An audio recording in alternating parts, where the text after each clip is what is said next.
Good morning students. BSTC second year में आज हम स्वास्थ्य एवं शारीरिक शिक्षा, स्वास्थ्य एवं शारीरिक शिक्षा विषय के अंतर्गत हम योगासन को व्यायाम और योग के बारे में अध्ययन कर रहे थे। इससे पहले जो हमने योग क्या है उसके बारे में सारी जानकारी हासिल की थी। आज हम देखेंगे जो आज का हमारा प्रकरण है वो है योगासन।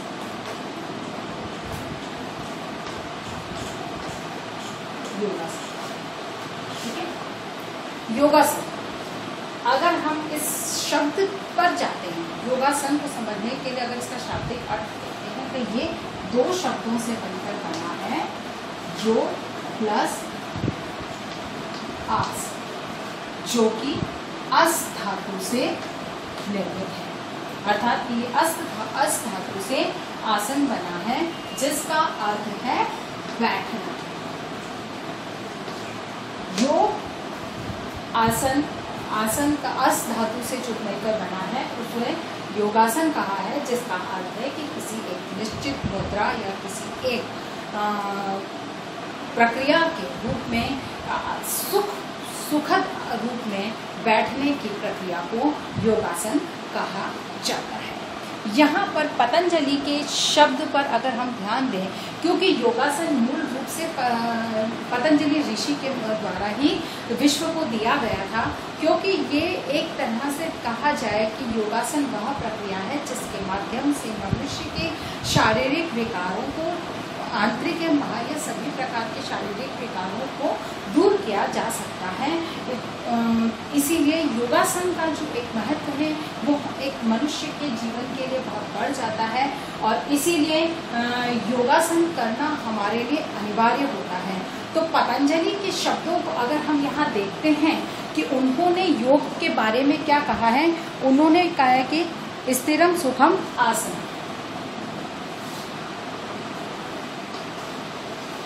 स्थिरम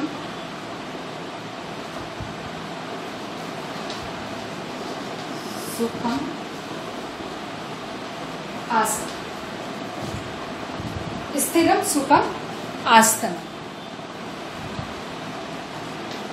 यानी कि स्थिर एक सही सुखद यानी कि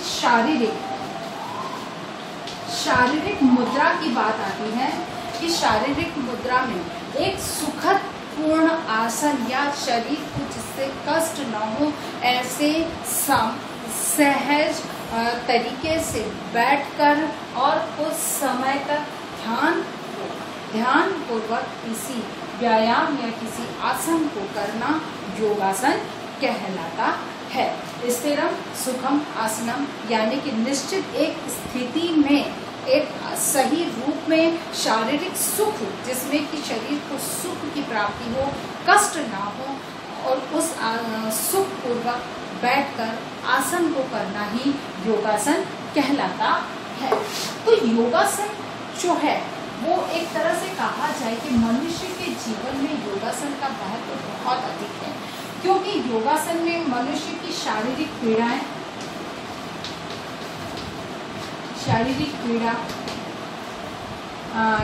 आंतरिक विकार,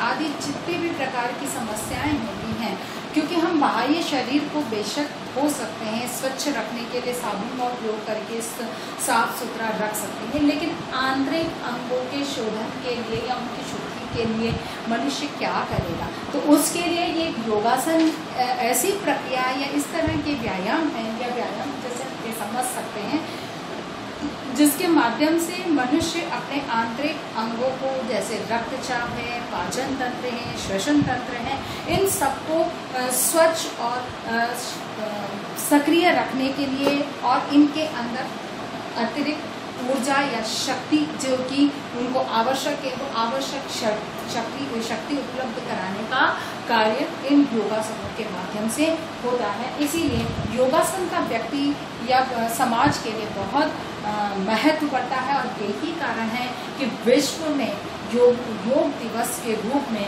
21 जून को योग दिवस के रूप में स्वीकार किया गया है। उसके पीछे कारण ये है कि योग मनुष्य के आंतरिक एवं बाह्य शारीरिक क्षमताओं के बढ़ाने में, उनकी शुद्धि करने में और उनमें शक्ति का संचार करने का महत्वपूर्ण स्रोत या माध्यम होता है। इसीलिए इसका महत्व केवल भारत में ही नहीं, जबकि इसकी शुरुआत भारत में की गई थी, ऋषि मुनियों के द्वारा की गई थी, पतंजलि ऋषि के द्वारा की गई थी और वर्तमान में जो है योग के लिए बाबा रामदेव हैं, रविशंकर आदि जो ये गुरु हैं हमारे, इन्होंने रविशंकर ने सुदर्शन क्रिया के माध्यम से, रामदेव बाबा ने योग क्रिया के माध्यम से योग को विश्व स्तर पर एक पहचान दिलाने में महत्वपूर्ण भूमिका निभाई है। आज हम देखेंगे, क्योंकि हम योगासन की बात कर रहे हैं, तो विभिन्न प्रकार के योगासनों को जानना और समझना हमारे लिए बहुत अनिवार्य है। इसलिए सबसे पहला जो हम देखेंगे वह है शवासन। शवासन, शव आसन, शव प्लस आसन। शव यानी कि मृत शरीर, मृत शरीर यानी कि शव आसन, शव का अर्थ है मृत शरीर। मृत शरीर की तरह हम जो आसन किया जाता है उसे शवासन कहा जाता है। शवासन करते कैसे हैं, पहले हमें इसे समझना होगा कि जैसे एक व्यक्ति, आपको जमीन पर एकदम सीधे लेटना है, आपके दोनों पैरों के बीच में थोड़ा अंतर होना चाहिए, दोनों पैर आपस में जुड़े हुए नहीं होने चाहिए, आपके हाथ जो शरीर से कुछ इंच की दूरी पर होने चाहिए और आपकी हथेली का जो है वो आकाश की तरफ आपकी हथेली खुली हुई होनी चाहिए। अर्थात कि आपको शव की तरह से सीधे लेटना है, चटाई के ऊपर, जमीन पर नहीं। चटाई पर लेटना है, सर के नीचे तकिया नहीं डालना है, शरीर मतलब सीधे लेटें। सीधे लेटने के बाद अपने पैरों को भी एकदम सीधा रखें, दोनों पैरों के बीच में गैप होना चाहिए, आपस में चिपके हुए नहीं होने चाहिए। उसके बाद में आपके हाथ जो हैं वो शरीर से कुछ इंच की दूरी पर होने चाहिए, बिल्कुल चिपकाकर नहीं होने चाहिए और आपकी हथेली जो है उसको आकाश की तरफ खुली हुई रखी जानी चाहिए, जमीन की तरफ हथेली नहीं होनी चाहिए। आपकी ये एक निश्चित मुद्रा है। इसमें लेटने के बाद शवासन के लिए एक चीज और बता दूं मैं कि शवासन व्यायाम से पहले मध्य में और अंत तीनों स्थान पर किया जा सकता है। यानी कि आप व्यायाम करना प्रारंभ करते हैं उस समय भी आप शवासन कर सकते हैं। व्यायाम करते समय, क्योंकि कुछ लोग होते हैं जिनका एक शेड्यूल होता है कि हम 1 घंटा व्यायाम करेंगे, 5 घंटा व्यायाम करेंगे, तो उसमें कुछ 15-20 मिनट का व्यायाम करने के बाद फिर 5 मिनट का शवासन किया, फिर अंत में वापस शवासन किया। इस तरह से तीनों ही स्तर पर, तीनों ही स्थानों पर शवासन को किया जा सकता है। शवासन को करने के लिए जब आप एक सही पोजीशन या सही मुद्रा को स्थापित, सही मुद्रा में लेट जाते हैं, उसके बाद आपका शवासन की प्रक्रिया प्रारंभ होती है। आपकी सांस को अंदर लेना और छोड़ना, जिस गति से सांस को आप ले रहे हैं और छोड़ रहे हैं, आपको उसी गति से सांस को अंदर लेना है और छोड़ना है। हाँ, इस समय आपको अवश्य मन में जो भी विचार आ रहे हैं, प्रयास ये कीजिए कि उन विचारों को नियंत्रित करें और नियंत्रित करने के लिए आपको अपने शरीर के प्रत्येक अंग पर को मन की दृष्टि से या मन की आंखों से देखना है। कि सिर से मतलब पैर के अंगूठे से लेकर सिर की चोटी तक के प्रत्येक भाग को आपको अपने मन की आंखों से धीरे धीरे करके देखना है और अपने हर अंग को हिलाना है। जैसे आपने प्रारंभ किया पैरों से, तो पैर जो दोनों पैर हैं इनको आप हल्का सा हिलाइए। आपको अनुभव होगा कि मेरा शरीर पैर आरामदायक स्थिति में और पैरों की नसें ढीली हो रही हैं। उसके बाद आप अपने हाथों को हिलाइए, जिससे हाथों की नसें ढीली हैं और हाथों में आराम का अनुभव होता है। उसके बाद आप अपने पूरे धड़ को हिलाइए, जिससे हल्का सा, पूरा जोर से नहीं हिलाना है, बिल्कुल हल्का सा हिला के एहसास करना है कि हाँ, हमारे शरीर को हमने आरामदायक पोजीशन में लेकर आए हैं और शरीर रिलैक्स अनुभव करेगा, आराम का अनुभव करेगा। उसके बाद आप सिर को हिलाएं, जिससे सिर को भी आराम की अनुभूति होगी। फिर आप मन की आंखों से एक एक अंग को देखते चले जाएं। श्वास की प्रक्रिया जितनी मंद या जितनी सूक्ष्म होगी, आपका जो शवासन की प्रक्रिया है वो उतनी ही सूक्ष्मता से आपके शरीर का पुनर्निर्माण, या कहना चाहिए कि शक्ति का संचार करेगी। तो शवासन की इस आसन को करने से मतलब इन संपूर्ण प्रक्रिया के आधार पर आपको शवासन करना और फिर उसके लाभ को समझना, क्योंकि शवासन को करने के बहुत सारे लाभ हैं। इसको समझना भी आपके लिए बहुत अनिवार्य है। इसको वापस एक बार देख लेते हैं कि जमीन पर सीधा लेटें, दोनों पैरों के बीच में कुछ अंतर हो, गैप होना चाहिए। उसके बाद में आपके हाथों को शरीर से थोड़ा दूर रखें, हथेलियाँ हवा की तरफ आकाश में खुली हों, पैरों एक एक करके अंग को धीरे धीरे हिलाते चले जाएं, जिससे कि आपके शरीर को रिलैक्स एकदम आरामदायक स्थिति प्राप्त होगी।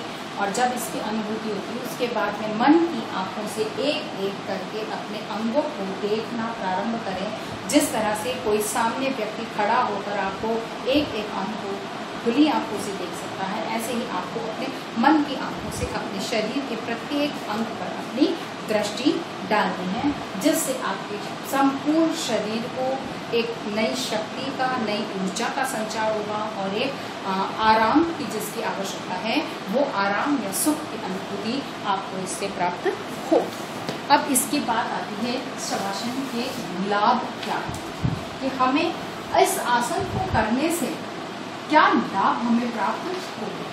तो सबसे पहली चीज तो अगर हम देखते हैं लाभ में, तो विभिन्न प्रकार के रोगों से मुक्ति, विभिन्न प्रकार के रोगों से मुक्ति, यानी कि व्यक्ति विभिन्न प्रकार के रोग में कौन कौन से हैं? रक्त संचार, पाचन तंत्र, मन, मानसिक तनाव,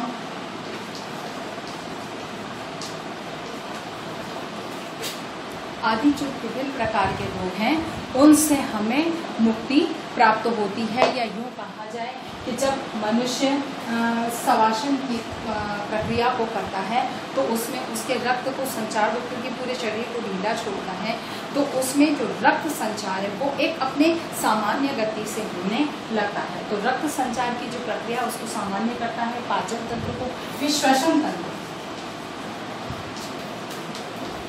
श्वसन तंत्र को भी ये नई शक्ति ऊर्जा प्रदान करता है, अर्थात कि फेफड़ों को भी जो इस शवासन है, क्योंकि इसमें सांस के नियंत्रण पर विशेष रूप से ध्यान केंद्रित किया जाता है। सांस को नियंत्रित करते हुए ध्यान केंद्रित किया जाता है। सांस जाने की सामान्य रूप से आती है और जाती है, लेकिन उसी प्रक्रिया के साथ पूरे शरीर को हम शुद्धि प्रदान करते हैं। इसीलिए श्वसन तंत्र को भी ये एक नवीन ऊर्जा और शक्ति प्रदान करती है। अर्थात इससे सबसे पहली चीज़ जो है, सबसे पहला लाभ है, विभिन्न प्रकार के रोगों से मुक्ति होती है। उसके बाद में एक जो बात है कि कई लोगों को होती है बीमारी की नींद न आना, तो ये नींद की बीमारी से मुक्ति देती है। यानी कि व्यक्ति को नींद की बीमारी से मुक्ति प्राप्त होती है, क्योंकि कई व्यक्ति होते हैं जिनको कि नींद नहीं आती है तो वो शवासन की प्रक्रिया को करे तो उसको शरीर को एक आराम मिलेगा। जो शरीर के अंदर जो टॉक्सिन्स होते हैं यानी जिनको हम कहते हैं कि जो हमारे शरीर के अंदर जो नकारात्मक तत्व एकत्रित हो जाते हैं, इन तत्वों को बाहर निकालने का काम शवासन के द्वारा किया जाता है। क्योंकि आमतौर पर जैसे देखा है शरीर के अंदर की जितनी गंदगी है वो 4 प्रकार से हमारे शरीर के बाहर आती है। पहला तो पसीने के रूप में त्वचा से बाहर आती है, फिर मलमूत्र के माध्यम से बाहर आती है, तो इस तरह और श्वास से करके और हम ऑक्सीजन ग्रहण करके और कार्बन डाइऑक्साइड को शरीर से बाहर निकालते हैं। तो जिससे कि हमारे शरीर की जो ये नकारात्मक जितनी भी गंदगी है या अशुद्धियाँ हैं इनको बाहर निकाला जाए। लेकिन और भी यूँ कहा जाए कि टॉक्सिन्स जैसी जो गंदगी होती है इसको बाहर निकालने के लिए योगासन के आसन बहुत कार्य करते हैं। उसमें जो शवासन है वो व्यक्ति में जहाँ विभिन्न बीमारियों से उसको मुक्ति दिलाता है, वहीं पर नींद न जिनको नींद नहीं आती है उनको नींद आसानी से आए। अगर शवासन को करके व्यक्ति करता है तो उससे रात में नींद बहुत अच्छे से और आसानी से आ जाती है। उसके बाद है तनाव से मुक्ति।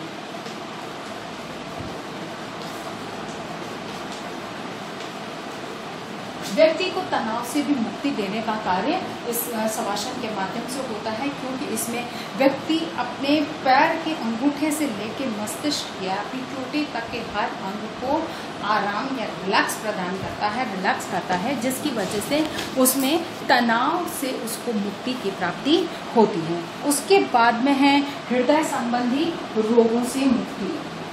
यानी कि यहाँ एक तरह से देखा जाए तो इसमें जहाँ तनाव से मुक्ति होती है, जहाँ नींद की बीमारी से मुक्ति होती है, वहाँ विभिन्न प्रकार के जो रोग देखे हमने, रक्तचाप है, रक्त संचार की है, श्वसन तंत्र, पाचन तंत्र, वहीं पर हृदय रोगों से भी इसको मुक्ति प्राप्त होती है। उसमें जो है शरीर को हृदय रोगों से बचाने में भी सहयोग प्रदान होता है।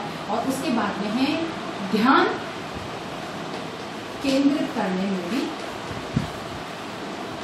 ये सहायक होता है, क्योंकि शिक्षा प्राप्त करने के लिए बालक का ध्यान केंद्रीकरण होना बहुत ज़रूरी है, जो इन शवासन के माध्यम से बालक के ध्यान केंद्रीकरण की प्रक्रिया को एक नई दिशा या नई ऊर्जा प्राप्त होती है।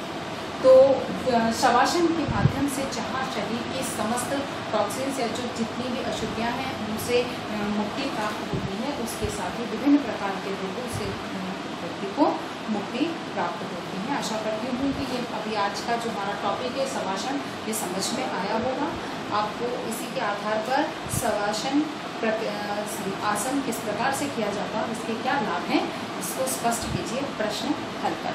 धन्यवाद।